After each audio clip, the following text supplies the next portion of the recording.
Time management और productivity एक बहुत ही रेयर स्किल है। काम को सही समय पर पूरा करना बहुत से लोगों के लिए एक बहुत ही बड़ा चैलेंजिंग टास्क होता है। डेविड एलन ने अपनी बुक गेटिंग थिंग्स डन में कुछ ऐसे तरीके बताए हैं जिसे फॉलो करके कोई भी टाइम मैनेजमेंट की ये रेयर स्किल सीख सकता है और अपने काम को सही समय पर पूरा कर सकता है। साथ ही साथ अपनी प्रोडक्टिविटी को भी कई गुना बढ़ा सकता है। लोग कई बार कहते हैं कि मैं बहुत बिजी हूं, लेकिन इतना बिजी होने के बाद भी उनके जरूरी काम अक्सर बाकी रह जाते हैं। सुबह से रात तक काम करने के बाद भी रात में ये देखने को मिलता है कि बहुत सारे काम तो बचे रह जाते हैं, जिसकी वजह से प्रेशर बढ़ता चला जाता है। हम हमेशा ये कोशिश करते हैं कि हम अपने सभी जरूरी काम सही समय पर पूरे कर लें, लेकिन बहुत कोशिश करने के बाद भी ये चीज पूरी नहीं हो पाती है। ऐसा तो बहुत से लोगों के साथ में होता है। क्या आपके साथ कभी ऐसा हुआ है? अगर आपका जवाब हाँ है तो आपको ये वीडियो जरूर देखनी चाहिए, क्योंकि इस किताब में आपको ऐसे ऐसे तरीके बताए गए हैं जिससे आप अपने इस परेशानी को ठीक कर सकते हैं। दोस्तों, आज के इस वीडियो में हम इस बारे में पूरी जानकारी देने वाले हैं और ऐसी ही जानकारी पाते रहने के लिए हमारे चैनल को सब्सक्राइब करके बेल आइकन जरूर दबा दीजिएगा। आइए आगे बढ़ते हैं और बताते हैं शुरू से। आपको क्या लगता है, अगर आप सुबह से लेकर रात तक काम करेंगे तो क्या आपको आराम करने का मौका मिलेगा? आप बोलेंगे नहीं, लेकिन ऐसा हो सकता है। हमें एक ऐसे सिस्टम की जरूरत है जो काम करने के बाद हमें रिलैक्स करने का भी मौका दे। आज हमारे काम करने का तरीका बदल गया है। हमारे ऊपर बहुत से जिम्मेदारी होती है और हमें उन सभी को पूरा करना होता है, लेकिन कौन से काम को पहले करना है और कौन से काम को बाद में, ये समझ पाना ही बहुत ज्यादा डिफिकल्ट हो जाता है। इसकी वजह से दिन खत्म होते होते वो काम ही पूरा नहीं हो पाता है। इसीलिए अगर अपने काम में बदलाव लाना चाहते हैं तो सबसे पहले हमें खुद में बदलाव लाना होगा। आपको ये जानना होगा कि आप कौन सा काम करना चाहते हैं और ये काम करने के लिए आपको कौन कौन सी चीजों की जरूरत है। जब आप पहले से ये पता लगा लेंगे कि आपको क्या करना है, तब आपका मन बेकार की चीजों में नहीं भटकेगा। अपने काम को सही समय पर पूरा करने के लिए आपको अपने फोकस को इंक्रीज करना होगा। ऑथर का तो ये भी कहना है कि आपको अपना फोकस लेजर की तरह शार्प कर लेना चाहिए, और ये काम तभी पॉसिबल हो पाएगा जब आपका माइंड पूरी तरह से क्लियर होगा। अब तक आपने जितना भी देखा, क्या उसे देखते समय आपका मन भटक रहा है? अगर हाँ, तो जरूर आपके दिमाग में कोई ना कोई ऐसा काम बचा हुआ है जो आपके लिए जरूरी है और अब तक आपने उसे पूरा नहीं किया है। मान लीजिए कि आपके 10 काम बाकी हैं, तो आपका स्ट्रेस बढ़ जाता है। इस स्ट्रेस की वजह से आपका काम पूरा नहीं हो पाता है और आप बार बार चिंता करते रहते हैं। अगर आप मेरी बातों को रिलेट कर पा रहे हैं तो आपको सबसे पहले काम ये करना है कि आप एक पेपर लीजिए और उसमें अपने दिमाग में चल रहे विचारों को लिख दीजिए। अपने दिमाग में चल रहे कामों को पेपर पर लिखने के बाद आपको उसमें डेडलाइन भी सेट करनी चाहिए। आपको ऐसा इसलिए करना चाहिए क्योंकि जब तक आप अपना काम पूरा नहीं कर लेते हैं, तब तक आपके दिमाग में बार बार उस आधे काम के ही विचार घूमते रहेंगे। डेडलाइन यानी काम खत्म करने की अनुमानित दिनांक या समय, इसी के साथ ही काम को लिखने पर बनने वाली लिस्ट को टू डू लिस्ट कहते हैं। अपने कामों की एक क्लियर लिस्ट पर आने के बाद आप आसानी से अपने काम को पूरा कर पाएंगे। कामयाब लोगों के द्वारा अपने काम को सही समय पर पूरा करने का यही सीक्रेट तरीका है। लेकिन कई बार टू डू लिस्ट बनाने के बाद भी लोग अपने दिमाग में चल रहे अच्छे आइडियाज को इस टू डू लिस्ट में नहीं लिखते हैं, जिसकी वजह से उनकी जो ये लिस्ट होती है वो अधूरी रह जाती है। इसीलिए ऑथर कुछ ऐसे तरीके बताते हैं जिसका यूज करके कोई भी अपने आप को बहुत ही इफेक्टिव बना सकता है और अपने काम को भी बेहतरीन तरीके से पूरा कर सकता है। The 5 phase of project planning. सिर्फ एक आइडिया सोच लेने से या फिर एक गोल बना लेने से आपका काम पूरा नहीं होता है। अपने गोल्स को पूरा करने के लिए आपको प्लानिंग के साथ साथ सही एक्शन लेना होगा। लेकिन अपने गोल को पूरा करने के लिए आप तब तक कदम नहीं बढ़ा सकते हैं जब तक आप सही तरह से प्लानिंग ना करें, और प्लानिंग भी कई अलग अलग तरीके की होती है। Number 1, horizontal planning. जब आप किसी काम को इस तरह से प्लान करते हैं तब आपके काम को पूरा करने के चांसेस बहुत ज्यादा बढ़ जाते हैं, क्योंकि इस तरह की प्लानिंग में आपको बार बार अपना काम याद आते रहता है, जिससे आपके दिमाग में बार बार काम को पूरा करने की बात चलती है और इस तरह से काम पूरा भी हो जाता है। इस तरह की प्लानिंग से अपने टास्क को आप आसानी से ट्रैक कर सकते हैं। Number 2, vertical planning. Vertical planning के अंतर्गत आपको चीजों को थोड़ा डिटेल में लिखना होता है। मान लीजिए कि आपकी कोई प्रॉब्लम है, तो इस प्रॉब्लम के सोल्यूशन के लिए आपको हर पॉसिबल स्टेप्स उस पेपर पर लिखना होगा।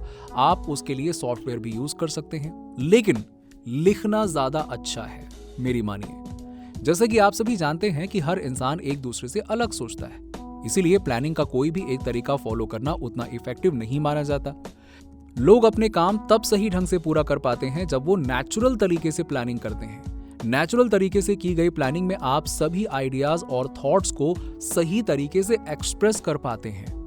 अपने गोल को पूरा करने के लिए जब आप पूरी प्लानिंग कर लेते हैं, तो उसके बाद आपको अपने प्लान्स को ऑर्गेनाइज करना पड़ता है। मान लीजिए डिनर करना आपका गोल है। सबसे पहले आपको किसी रेस्टोरेंट में अपनी सीट बुक करनी होगी और उसके बाद आपको सभी को बताना होगा कि आप डिनर पर जाने की सोच रहे हैं और आपको सभी को समय बताना होगा। समय बताने के बाद आपको ठीक समय पर अपने घर से रेस्टोरेंट के लिए निकलना होगा। रेस्टोरेंट पहुंचने के बाद जब आप अपनी सीट पर बैठ जाएंगे, तब जाकर आपका काम पूरा होगा, मतलब आपका गोल कंप्लीट होगा।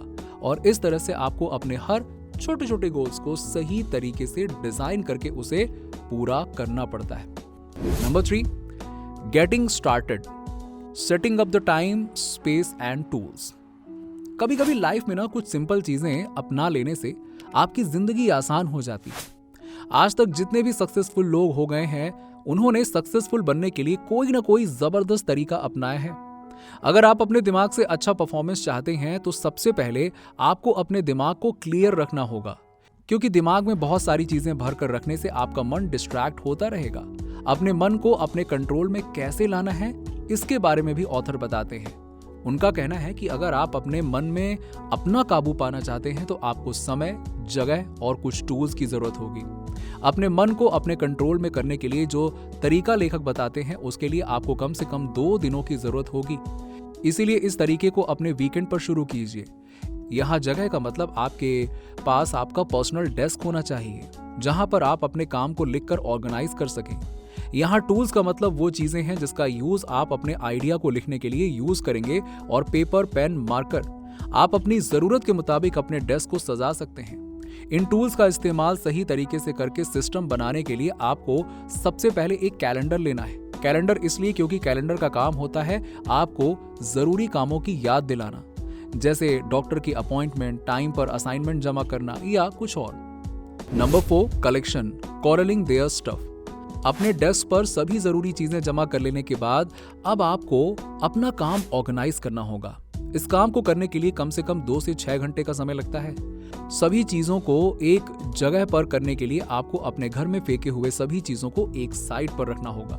सिर्फ फिजिकली नहीं, आपको अपने दिमाग में भी ये चीज करना होगा। यस, और अपने दिमाग में चल रहे ढेर सारी चीजों को एक जगह पर बास्केट में रखना होगा। ऐसा इसलिए क्योंकि जब लोग अपने आसपास की चीजें बिखेर कर रखते हैं, तब उनका दिमाग भी कूड़े के ढेर की तरह ही बिखरा रहता है।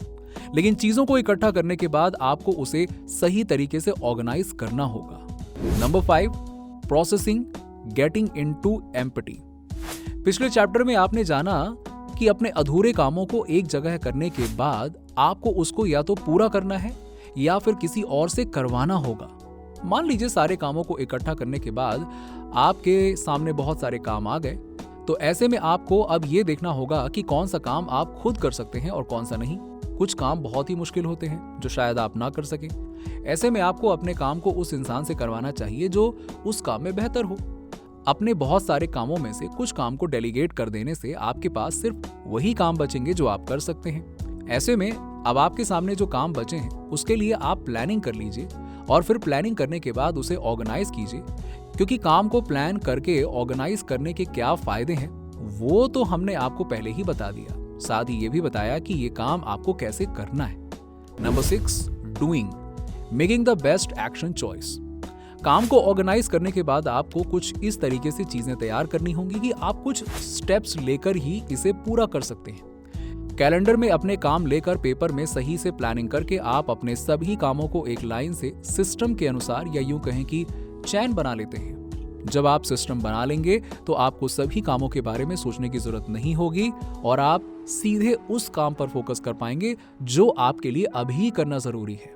हर काम को सीखने के साथ उसकी डेडलाइन सेट करने से आपका काम छोटे छोटे गोल्स में बदल जाएगा और छोटे छोटे गोल्स तो हम पूरा कर ही लेंगे, है ना।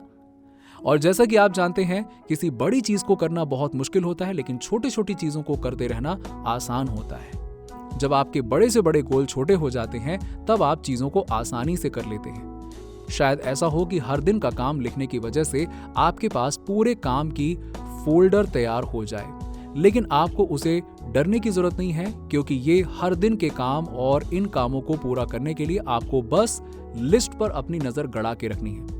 दोस्तों, आपके क्या विचार हैं इस वीडियो के बारे में? नीचे हमें कमेंट सेक्शन में कमेंट करके जरूर बताइए। अगर वीडियो अच्छा लगा हो तो इसे लाइक करें, साथ ही साथ अपने दोस्तों और रिश्तेदारों के साथ में जरूर शेयर कर दें। और ऐसी ही जानकारी पाते रहने के लिए हमारे चैनल को सब्सक्राइब करके बेल आइकन जरूर दबा दीजिएगा।